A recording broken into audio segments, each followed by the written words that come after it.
And I think there's certainly a movement to ensure that there's very little resistance left inside of the number one demographic, which is required to resist oppression, which are military-age males. And they don't want those kind of people waking up with any kind of self-respect or standards, or to say, no, I don't accept this. I do not need a 9th injection. They don't want that. They want you to sit and say, I don't need it, but the news said so, oh well. I think a lot of this is actually genuinely cowardice. I think it's a very easy worldview. The life is easier if you accept the news tells the truth. Yes. Everything they want me to believe is true. Everything's nice and simple. Good guys, bad guys, doop-de-doop-de-doo.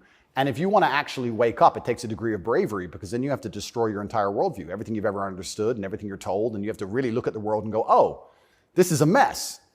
And that takes bravery. And once again, that's why they don't want men to be brave. They want you to sit there and go, oh, it's easier if just, CNN said, so it must be true. And it's cowardice. And they're trying to instill cowardice in all of us. That's what they're trying very hard to do. And I think even just me as a person, the people who hate me, my detractors who dislike me so much, even if I say nothing, I just turn up, big, bald, strong, fast car. It's just me. I'm like the enemy to them, because I symbolize men who don't comply. And not don't comply in a negative law-breaking way, but don't comply if we don't agree with that or we don't see common sense in that, we're going to politely decline. And that's simply not allowed. What's it like to have the prospect of prison hanging over you? I think that I like to believe that this is a test from God. I like to believe that if you become the most Googled man in the world for saying that you have mental resilience, that God is going to make sure you don't have that degree of fame without testing you. I like to believe that God comes along and says, yes, I've allowed you to become the top G. We're going to see if you really are the top G. I believe that's how the world works. It's certainly intimidating, especially knowing you're completely innocent. But I believe it's a test, and I believe it's my job to pass the test for my ancestors and for people watching over me and for God. And I think I have to do the absolute best I can possibly do in the scenario and the circumstance, regardless of whether I win or lose. I still believe I'm going to win because I've seen the case file and I've seen that no laws have been broken. But even in the very unfortunate circumstance that this matrix attack goes deep enough to throw me into a jail cell, I think I should handle it like a man. I think I should stay and finish the process, and I should walk with my head held high and suffer as much as I need to suffer to stick by my convictions and know that I'm an innocent person. And I refuse to break. I refuse to cry. I refuse to be depressed about it. I'm going to wake up and I'm going to smile regardless. And regardless of what happens to me, I want everyone to know that, one, I would never kill myself. And two, I think that as a man, there's always going to be a degree of pain and suffering in your journey. I don't think you're ever going to become a successful man or be good at being a man without pain and suffering. And there's many times in my life where something terrible happened to me, and at the time, if I could change it, I would have. But retrospectively, you kind of look back and go, you know what, that was formulative for me. That's right. That is what God decided I needed to become who I became. So all of the pain and all the suffering I've ever gone through in my life ended up, in the end, building me into the person I am, and I'm proud of who I am. So if God decides I need to go back to a Romanian dungeon for however many days, then all I can do is accept it and accept his plan and accept that it's going to make me a better person and so deal with you it. see the hand of God in your life? Absolutely. I think that he is the best of planners. And like I said, if you retrospectively analyze all the times in life you wish you could have changed things, yes, he knew better. And I'm going to have to accept that. When did you conclude that? I guess I always kind of knew. I was atheistic for a while when I was younger. But as you get older, you start to look at the world and understand that the thing for me was actually, I guess, a scientific principle. It was Newton's law of equal and opposite force. If there is evil in the world, and I'd like to think we both agree there certainly is, yes, there has to be an equal and opposite force, which is good. And I would like to think of that as God.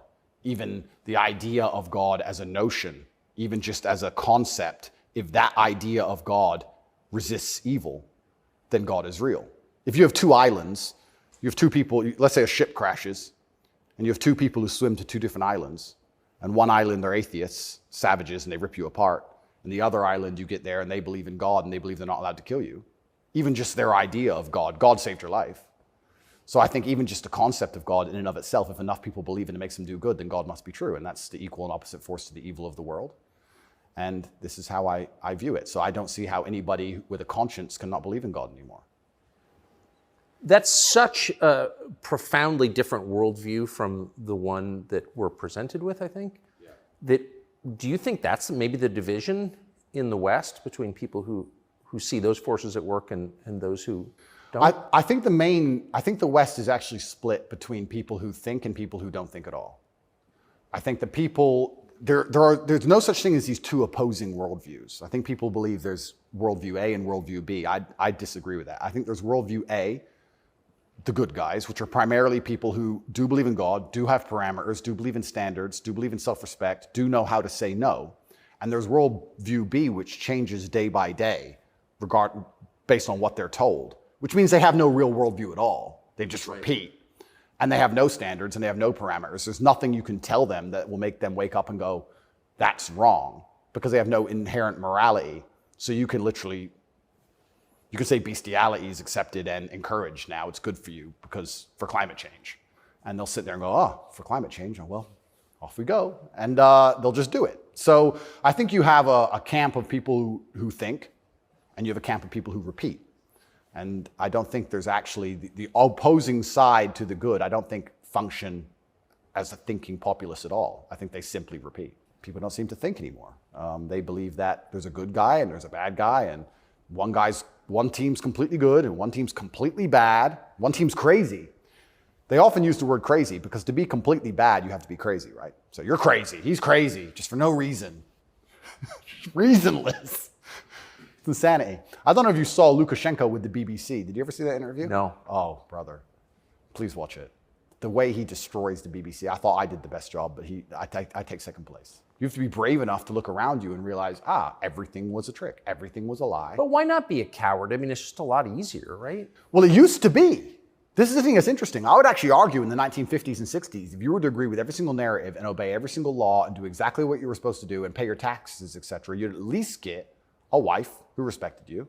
You'd at least have children who could go to school without being indoctrinated to a degree. Yeah. You could have a nice house. You could have a pickup truck. You could have a pretty good life if you just followed the rules. Yes. I don't think that's true anymore. I think that if you are a man especially, and this is what I talk about masculine issues. If you're a man who was born and you decide to do exactly as you're told, you're going to end up depressed, in debt, working a job that you hate, with a wife who doesn't respect you, with kids who don't listen to you, in a house you don't own, until she leaves you, and then you contemplate suicide a while, and maybe you might find some purpose towards the end, enough to survive and pay your taxes, and then you're gone. I don't think a man who just follows the programming is going to find any happiness. But they don't care. Why would they? They have no interest in masculine happiness. This is another thing that's very interesting. They talk about men's mental health all the time, especially in the UK. I'm not sure about America, but in the UK, they have this big drive for men's mental health, saying that men commit more suicides. A lot more. Because it's hard to be a man. We commit more suicides, we're more depressed, we have all these mental health problems. I come along, I genuinely get thousands of emails a day saying I'm helping men's mental health, but no, can't help it the way Andrew wants. You can't tell them to go to the gym and stand up for themselves and have pride. What kind of man is going to have a solid mentality and not have mental health issues if he has no pride? That's part of being a man. Part of being a man is proud of yourself. If you wake up and you're not proud of who you are and how you look and the things you say, how are you ever going to have a solid mentality? So when I teach things that genuinely help men's mental health, that's outlawed. No, you're not allowed to do that. Instead, you have to take our version, which is to pretend to care about men's mental health, but not give a shit. Give them a life they know they're not going to enjoy, pay taxes, and die. And men are the backbone and medicate them. And medicate them. Medicate them long enough to keep working. The same way as we medicate farm animals. Just a bunch of injections. Yeah, just keep them alive long enough to get the milk. Milk's gone. Chop the head off. Boom. They need to put you in prison. They're trying.